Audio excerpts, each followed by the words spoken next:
안녕하십니까, 노선호입니다. 4월 13일 화요일 저녁입니다.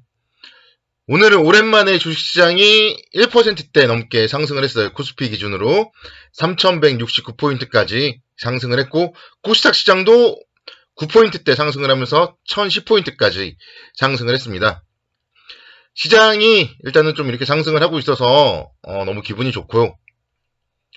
근데 어떻게 보면 살짝 또 아쉬운 부분은 개인투자분들이 또 갑자기 주식에 대해서 관심을 갖기 시작했습니다. 갑자기 오늘따라 저한테 뭐 사야 되냐 이런 질문을 주신 분이 막 카카오톡으로 계십니다. 주식은요 3월달에 샀었어야죠. 3월달에 그렇잖아요. 3월달에 제가 이제 반전 캔들이 나왔다. 그리고 뭐 21선 돌파하고 이럴 때 샀어야 되는 건데 뭐 조정 보일 때 3100선 최근의 경우로 보면은 3100선 뭐 근처 올 때 샀어야 되는데 3169포인트에서는 사면 안 되는 거잖아요. 그래서 뭔가 또 살짝 뭐 위험 신호 같은 게 감지되었다. 이런 점들 여러분들께 먼저 말씀을 드립니다. 미국 시장은 오늘 아침에 마감한 미국 시장은 소폭 하락 마감을 했었어요. 그래서 본격적인 기업 실적들 발표를 앞두고 그동안 좀 많이 올랐기 때문에 조금 숨 고르는 그런 모습을 보였습니다. 뭐 하락을 한다는 게 뭐 추세를 깨거나 그런 건 전혀 아니고 뭐 낙폭 자체도 한 0.3% 이내의 하락이었기 때문에 큰 문제가 없었습니다. 그런 가운데서 이제 오늘 국내 시장이 상당히 좋았죠. 아침부터 상승을 했고요. 그 이후에 이제 중국의 수출 호조 이런 소식 등에 따라서 상당히 좀 상승폭을 키워나가는 그런 모습으로 마감을 했습니다. 특히 이제 수급적으로 오늘 외국인들의 매매 동향 주목을 해보자 이렇게 말씀드렸었는데요. 외국인들이 4,441억 원 순매수를 보였습니다. 그리고 기관도 금융투자를 중심으로 해서 매수세가 유입이 되면서 금융투자의 매수세가 연기금의 매수세를 이겼어요. 그래서 소폭이나마 외국인과 기관의 쌍끌이 매수세가 유입되었다. 이렇게 좀 말씀드릴 수 있겠습니다. 그래서 오늘 다행스러운 건 외국인들의 매수세가 유입되었다는 게 정말 다행스러웠던 부분이고 결국 시장은요. 그러니까 오늘도 보면 알 수 있듯이 외국인 매수세가 유입이 돼야지만이 시장은 상승을 할 수 있습니다. 그래서 내일 이후에도 우리는 외국인들의 매매 동향 좀 계속적으로 주목을 해보자 이렇게 말씀드릴 수 있겠고요. 지금 여기서 이제 중요한 건요. 시장이 1월달에 3,266포인트 고점을 찍었었고요.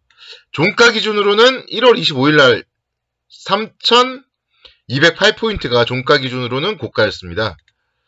오늘이 이제 종가 기준으로는 거의 두 번째 고가였어요. 3,169포인트. 그래서 시장은 뭔가 이제 제 갈 길을 좀 찾아가고 있는 것 같은데 또 위에는 그러니까 저항이 도사리고 있다. 3,200선 이상에는 저항이 도사리고 있는 거예요. 우리 시장이 지금 아직도 코로나19 신규 확진자 수가 오늘 아침에도 542명이었고요. 내일은 또 600명대 바로 뛰어넘을 것 같아요. 지금 현재까지만 해도 오후 6시까지만 해도 600명이 넘었습니다. 그래서 아직도 뭐 코로나19 관련하여서 안정세가 있거나 이런 게 아니잖아요. 그래서 사실 여기서 신고가를 계속 치고 가기는 쉽지 않은 시장입니다. 그래서 시장은 박스권 움직임을 좀 보일 가능성이 높고 그럴 관점에서는 3,200선 이상에서는 다시 한번 또 비중을 줄여나가는 게 필요하다. 그렇게 좀 말씀을 드릴 수 있어요. 지금 보면은요. 시장에 일단은 뭐 뚜렷한 악재도 없고 뚜렷한 호재도 없고 믿을 거는 실적뿐입니다. 믿을 거는 실적뿐. 근데 지금 뭐 IT 쪽도 그렇고요. 자동차 쪽도 그렇고요. 자동차 같은 경우는 지금 생산이 제대로 안 되잖아요. 생산이 제대로 안 되다 보니까 조금 실적이나 이런 부분들에 대해서 이제 향후 실적에 대한 컨센서스 같은 게 조금 줄어들고 있어요. 그리고 뭐 IT 쪽도 마찬가지. 반도체 쪽 지금 뭐 공급이라던가 이런 게 썩 원하는 편은 아니잖아요. 그래서 여기서 실적이 계속 뭐 급격하게 증가되거나 그럴 가능성도 좀 많지는 않기 때문에요. 조금 올라갈 때는 좀 흥분하지 말자. 이런 부분들을 오늘은 좀 제가 좀 말씀을 드리고 싶습니다. 3,200선 이상에서는 일단은 다시 또 현금 비중을 좀 조금씩 확대하면서 수익을 조금씩 챙겨 나가야 된다. 그리고 또 조정이 오면 매수를 해야 된다. 이렇게 좀 말씀을 드리도록 할게요. 일단 시장에 대해서는 제가 항상 말씀드리잖아요. 사도 되면은 사자 말씀드리는데, 그러니까 오늘 이 가격대 이상부터는 이제는 매수할 시간은 지났다. 이건 확실하게 말씀드리는 거고, 3200선 이상에서도 분할 매도하자, 이렇게 말씀드립니다. 종목들 보시면요, 오늘 삼성 SDI가 5%대 강세를 기록했습니다. 그래서 현대차가 개발 중인 차세대 하이브리드 전기차에 원통용 배터리를 사용하면서 삼성 SDI와 손을 잡을 거다. 그런 얘기들이 오늘 들렸고요. 2차전지 배터리 관련하여서 어제도 이제 LG화학 긍정적이다 말씀드렸는데, LG화학과 삼성 SDI가 최선호주예요. 삼성 SDI 결국은 기술력을 보유하고 있고 삼성그룹이고, 그래서 이 정도 가격대 사실 뭐 저점 높여가면서 쌍바닥 만들고 안정적이었죠. 21선 돌파했다가 눌림목, 이런 모습들.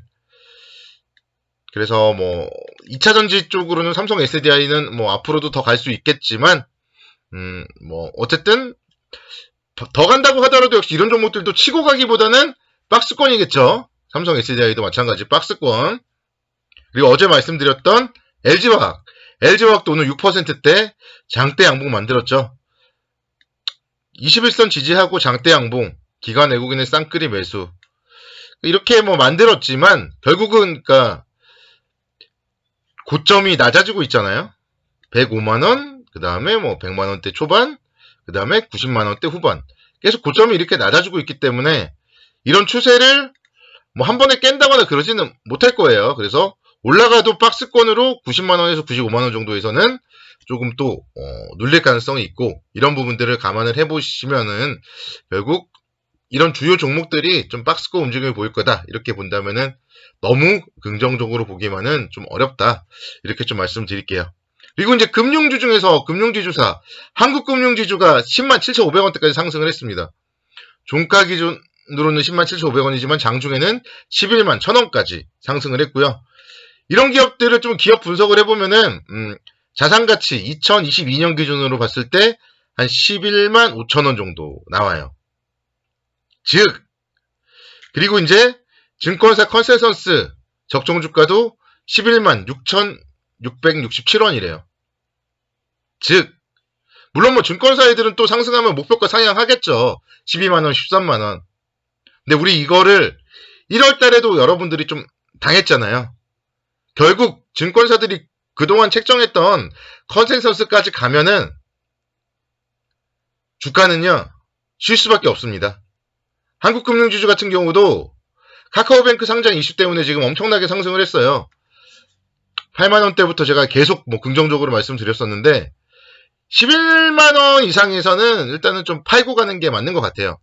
살 종목은 많아요. 증권주 중에서도 가장 뭐 안정적인 증권, 삼성증권 있죠. 삼성증권 뭐 아직도 뭐 전고점 근처에도 안 갔잖아요. 그리고 이런 종목들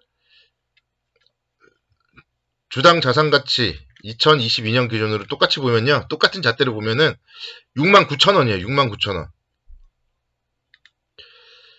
그러니까 저는 이제 한국금융지주를 11만원대 이상에서는 좀 차익 실현을 하고, 일부는 현금을 갖고 있고, 일부는 뭐 삼성증권 쪽으로 좀 옮기는 게 어떤가? 뭐 이런 생각이 듭니다. 자, 화장품 쪽도 볼게요. 화장품 쪽. 아모레퍼시픽. 어제도 말씀드렸는데 오늘 바로 4.89% 급등을 했습니다. 그래서 화장품 쪽이 최근에 이제 모멘텀이 좋아요. 그러다 보니까 한국콜마라는 기업을 보고 싶습니다. 오늘은. 그동안 아모레퍼시픽 너무 많이 얘기했잖아요. 화장품 관련하여서 한국콜마도 오늘 3%대 상승을 했어요. 그리고 이 기업 같은 경우는 자회사의 IPO 이슈가 있습니다. 그래서 한국콜마 앞으로 좀 주목을 해보자, 이렇게 말씀을 드리도록 하겠습니다. 그래서 주목할 종목은 많지만 시장에 대해서 너무 흥분하지 말고 매수는 조정시에 하자, 이렇게 좀 전략을 세워드릴게요. 조정시 매수입니다. 자, 오늘 수고 많으셨고요. 내일도 성업투자 기원합니다. 감사합니다.